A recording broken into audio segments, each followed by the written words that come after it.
Мушкер Рафаэль Физиев Бред Ридделди нокаутка учуратуу менен жеңип алды.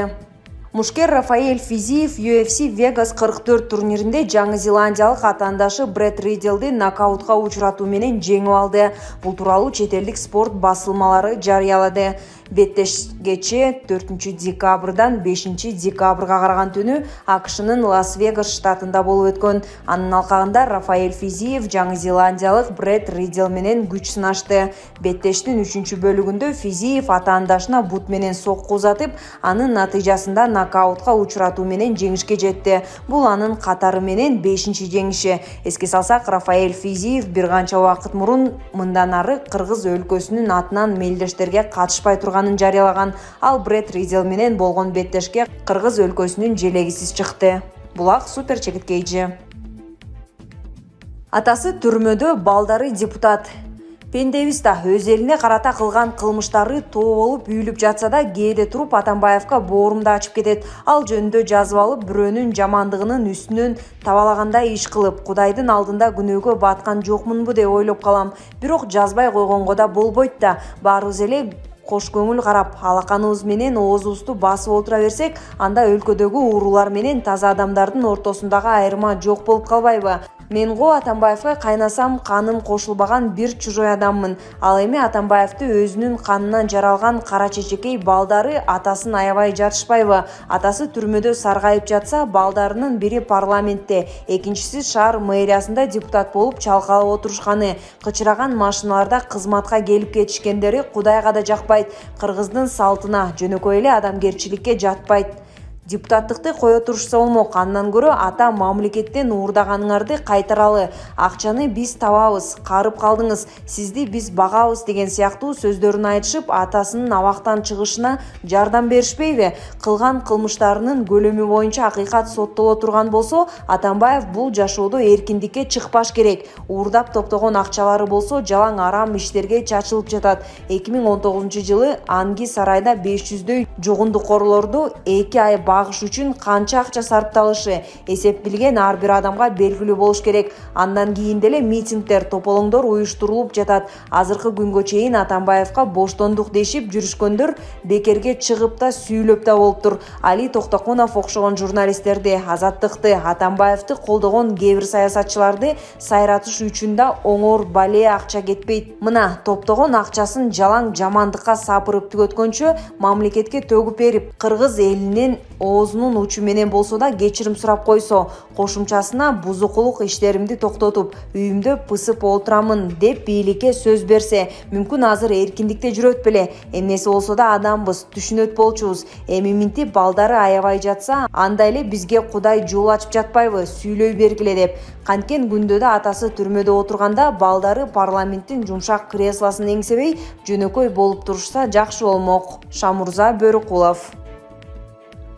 Садыр Нуркожоевич, туулган күнүңүз менен куттуктайм. Сизге кааларым кошоматчылардан алыс болуп, карапайым элге жакын болуп, жаныңардагы билимсиз саткындардан алыс болуп, билимдүүлөргө жакын болуп, ар кандай досторду башкартпай, алдында өзүң бек болуп, кыргыз элинин гендерин бир гана кыргыз элине иштетип, элиме пайда көп болсун. Кыргыз элинин жер, завод, фабрика, гендер, аэропорт, манас, ТЭЦ сууларын арамакчага алданбай, кыргыз элиники тең болуп, ачуу чындыкты ачык айтып, ар кандай калыптан алыс болуп, элге айткан аманатты аткарганга максат коюп, саясатта саякалашпай, ынтымактын жолун жолдоп, карапайым элден душман издебей, сын пикирин туура кабыл алып, тандалма кармоо болтурбай, баардыгын бир камап, бийлик сактайм деп канчалар колун жууп калышкан. Бийлик, байлык бир тыйын, бүгүн бар, эртең жок. Кудай алдында калыс болуп, ак ниет менен иштер болсун. Карапайым элим үчүн, кыргыз жерим үчүн ошол максат багыт болсун.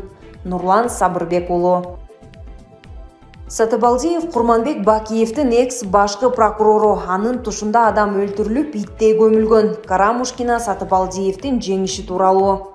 Депутат Ирина Карамушкина өзгөн бир мандаттуу шайлоо округу боюнча парламенттик шайлоодо талапкер Элмурза Сатыбалдиевдин жеңиши боюнча пикирин билдирди.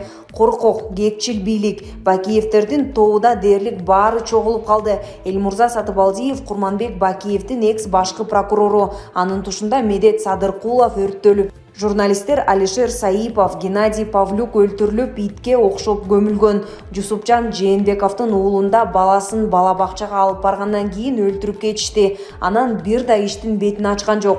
Эми Элмурза мыйзам чыгаруучу органда депутат болуп отурат. Кандай адилеттүү жана өлкөнүн прогрессивдүү өнүгүүсү тууралуу сөз кыла алабыз же дагы жөн эле кыял боюнча калабы? Саясий куугунтук күч алууда, деп жазды Карамушкина социалдык тармактагы баракчасына. Белгилей кетсек, бюллетендерди кол менен саноонун жыйынтыгында Элмурза Сатыбалдиев өзгөн районунда 72,71% добуш алган. Булак Ком Чекит Пресс. Түркияда Реджеп Тайип Эрдоганга кол салуу аракети жасалды.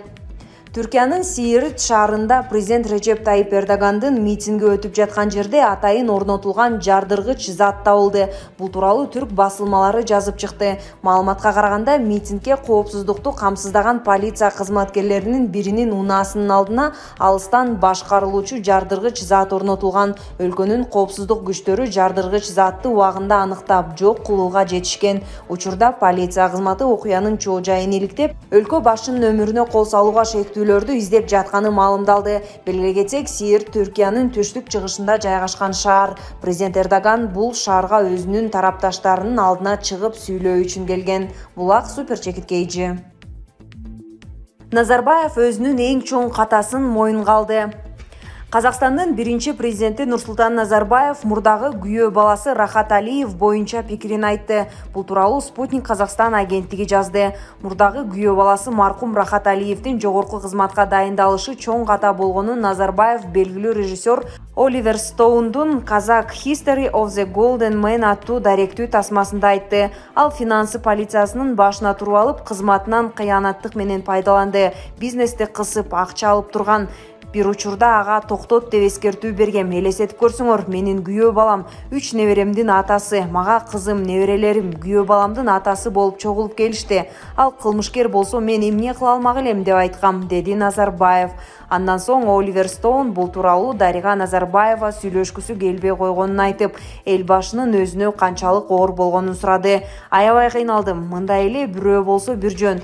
Бирок ал өз киши болчу да, мен ага ишенип таяна турган адам болчу. Дариганын башынан көп нерсе өттү, ага боорум ооруйт, деди мурдагы президент. Эске салсак, Алиев мурда Назарбаевдин кызы Дариганын жолдошу болчу. 2008-жылы бийликти басып алууга аракет кылган, адам уурдаган кылмыштуу топтун түзгөн деген айыптоолор менен сыртынан соттолгон. Ал кезде ал Австрияда жүргөн. 2015-жылы жергиликтүү ЖМКлар Рахат Алиев Австриядагы абактардын биринде каза болгонун жазышкан. Ошондой эле Назарбаев Советтер Союзу урагандан кийин жаңы көз караштагылар иштесин деп чоң кызматтарга даярдаган жаштардын айрымдары коррупцияга аралашып, далысына бычак сайып кеткендерин эске салды. Анын ичинен мурдагы энергетика министри коомдук ишмер Мухтар Аблязовду кызматка даярдаганына өзгөчө өкүнөрүн кошумчалады. Булак Назар Ньюс Чекит.орг.